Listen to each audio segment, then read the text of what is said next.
हर हर महादेव दोस्तों। शिव या महादेव सनातन संस्कृति के सबसे ही महत्वपूर्ण देवताओं में से एक है। ये तो हम सभी जानते हैं। वह त्रिदेवों में से एक देव है। इन्हें देवों के देव महादेव के नाम से भी जाना जाता है।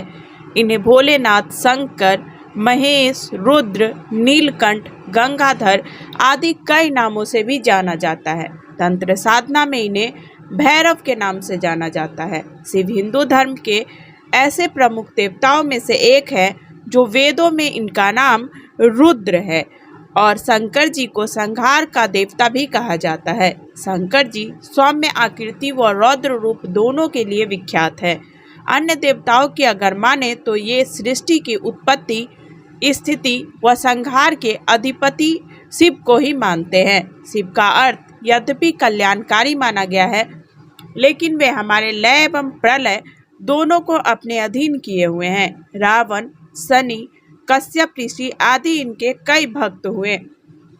शिव सभी को सम्मान दृष्टि से देखते हैं, इसीलिए उन्हें महादेव भी कहा जाता है।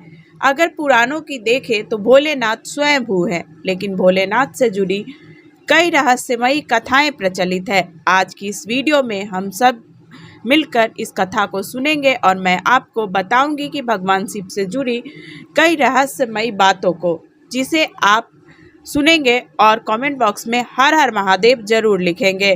भगवान शिव स्वयंभू है, लेकिन पुराणों में उनकी उत्पत्ति का विवरण मिलता है। विष्णु पुराण के अनुसार जहां भगवान विष्णु ब्रह्मा जी की नाभि से उत्पन्न हुए हैं, वहीं शिव जी जो है विष्णु जी के माथे के तेज से उत्पन्न हुए हैं, ऐसा उल्लेख मिलता है। विष्णु पुराण के अनुसार अगर माने तो माथे की तेज से उत्पन्न होने के कारण ही शिव शंभु हमेशा योग मुद्रा में रहते हैं। कुछ पुराणों की अगर माने तो भगवान शंकर को शिव इसलिए कहते हैं क्योंकि वो निराकार शिव के समान है। निराकार शिव को शिवलिंग के रूप में पूजा जाता है। शंकर को हमेशा योगी के रूप में देखा गया है। कई जगह तो शंकर भगवान को शिवलिंग का ध्यान करते हुए चित्रित किया गया है। अतः शिव और शंकर को दो अलग अलग नहीं बल्कि एक ही हैं। मान्यता है कि महेश, नंदी और महाकाल भगवान शंकर के द्वारपाल हैं और रुद्र देवता शंकर की पंचायत के सदस्य हैं। पुराणों की अगर देखें तो जालंधर नामक राक्षस की उत्पत्ति भगवान शंकर के तेज से ही हुई थी, इसलिए जालंधर के भगवान शिव का एक अंश माना जाता है उसे। और कई मान्यता ये है कि भूमा नामक असुर की उत्पत्ति भी भगवान भोलेनाथ के पसीने की बूंद से हुई थी। और इसके अतिरिक्त कुछ पौराणिक कथाएं भी है, जिसका वर्णन मिलता है कि अंधक और खूजा भी भगवान शंकर के पुत्र थे, परंतु धर्मशास्त्रों में इन दोनों का कहीं भी उल्लेख नहीं मिलता है। पुराणों की अगर माने तो भगवान शिव के प्रारंभिक शिष्य सप्तऋषि माने जाते हैं और मान्यताओं के अनुसार सप्तऋषियों ने भगवान शिव के ज्ञान का प्रचार प्रसार पृथ्वी पर किया था, जिसके चलते भिन्न भिन्न धर्म और संस्कृतियों की उत्पत्ति हुई थी।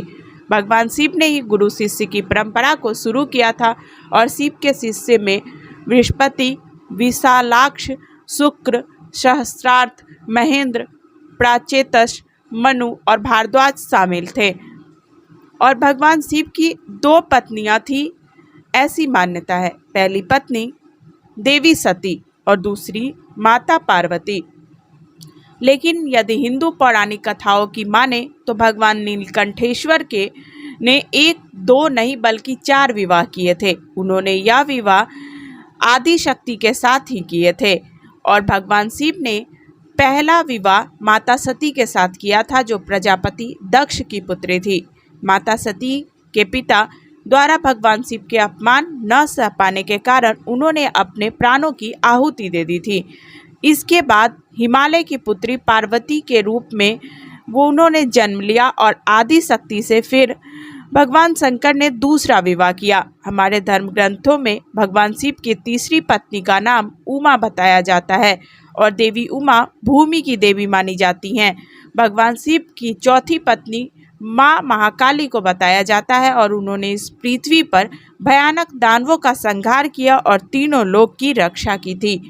भगवान शिव क्यों लगाते हैं भस्म, आइए जानते हैं। भगवान शिव के भस्म लगाने के पीछे कई मान्यताएं जुड़ी हुई है। अगर धार्मिक मान्यता को देखें तो भगवान शिव की मृत्यु का स्वामी माना जाता है भगवान शिव को। इसी वजह से सबसे शिव का नाम बना। महादेव के मुताबिक शरीर नश्वर है, इसे एक दिन भस्म की तरह राख हो जाना है। जीवन के इस पड़ाव के सम्मान में शिव जी अपने शरीर पर भस्म लगाते हैं। एक अन्य कथा के अगर माने तो जब देवी सती ने क्रोध में आकर खुद को अग्नि में के हवाले कर दिया था और उस वक्त भगवान शंकर उनका शव लेकर धरती से आकाश तक हर जगह घूम रहे थे, तभी भगवान विष्णु जी ने उनकी यह दशा देखकर माता सती के शव को छूकर भस्म में बदल दिया था और अपने हाथों में भस्म देखकर भगवान शिव जी और परेशान हो गए और सती जी की याद में वो राख अपने शरीर पर लगाने लगे थे।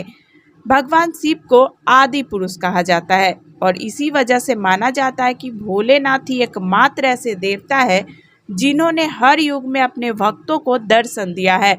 सतयुग में अगर माने तो समुद्र मंथन के समय वे उपस्थित थे। त्रेता युग में भगवान राम ने भी रामेश्वरम में उनके शिवलिंग के रूप में उनकी आराधना की थी। रात्रि प्रवास के दौरान प्रभु श्री राम को स्वप्न में शिवलिंग का दर्शन हुआ था और द्वापर युग में भगवान शिव स्वयं भगवान श्री कृष्ण के बाल रूप के दर्शन करने गोकुल पहुंच गए थे और कलयुग में राजा विक्रमादित्य की तपस्या से प्रसन्न होकर भगवान शंकर ने उन्हें दर्शन दिया था और उन्हें आशीर्वाद दिया था। उम्मीद करते हैं आपको ये पूरी जानकारी अच्छी लगी होगी। ऐसी ही जानकारियों से जुड़े रहने के लिए, हमारे सनातन धर्म को जानने के लिए, समझने के लिए और उससे जुड़े रहने के लिए हमारे इस चैनल को आप सब्सक्राइब कर लें। वीडियो अगर अच्छी लगे तो ज़्यादा से ज़्यादा लोगों को शेयर करें और कमेंट बॉक्स में हर हर महादेव जरूर लिखें।